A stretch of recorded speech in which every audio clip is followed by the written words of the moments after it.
వినాయక ప్రతిమను నీటిలో నిమజ్జనం చేయడం దేనికి? గణపతి లీలా వైభవాన్ని చెప్తున్నా సూతుల వారిని శౌనకాదులు ఒక సందేహం అడిగారు. ఓ మహర్షి, ఈ వినాయక చవితి వ్రతమునందు మట్టితో చేసిన గణపతినే పూజించడానికి కారణం ఏమిటి? పూజానంతరం వినాయక ప్రతిమను నీటిలో నిమజ్జనం చేయడం దేనికి? మునీంద్రులారా, మంచి ప్రశ్నలు వేశారు. వినండి.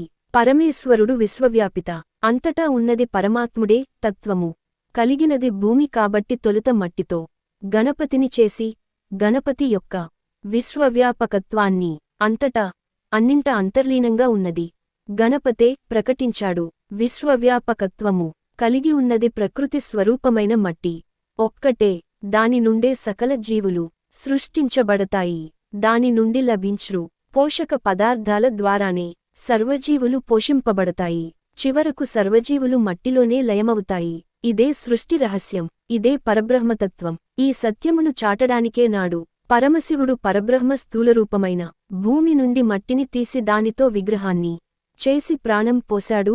లింగపురాణం గణేశ ఖండం ప్రకారం శివుడే వినాయకుడి రూపాన్ని మట్టితో తయారు చేశాడు. మృత్తికయే పరబ్రహ్మ కనుక మట్టితో వినాయకుడిని చేసి పరబ్రహ్మ స్వరూపంగా పూజించడం ఆనాటి నుంచి ఆచారంగా వస్తున్నది. అంతేకాదు, మట్టి ఎక్కదైనా ఎవరికైనా లభిస్తుంది. దానికి బీద ధనిక అనే తారతమ్యం లేదు. సర్వ సమానత్వమునకు ఏకైక తార్కాణం భూమి, మట్టి, వసుధ. బంగారంతో విగ్రహం కొందరే చేయించుకోగలరు. విఘ్నేశ్వరుడు అందరివాడు. అందుకే అందరివాడైన గణపతి విగ్రహాన్ని మట్టితో చేసి పూజించే ఆచారాన్ని పరమశివుడే ప్రారంభించాడు. నేడు సమస్తమానవాళి ఆచరిస్తోంది. సర్వజీవ సమానత్వమునకు ప్రతీక మట్టి వినాయకుడు. అందుకే మట్టి విగ్రహానికి ప్రాధాన్యం, పూజ అని చెప్పాడు సూతుడు. మట్టి గణపతులనే ఆరాధించడమే మన సంప్రదాయం. మట్టి గణపతులనే పూజించండి.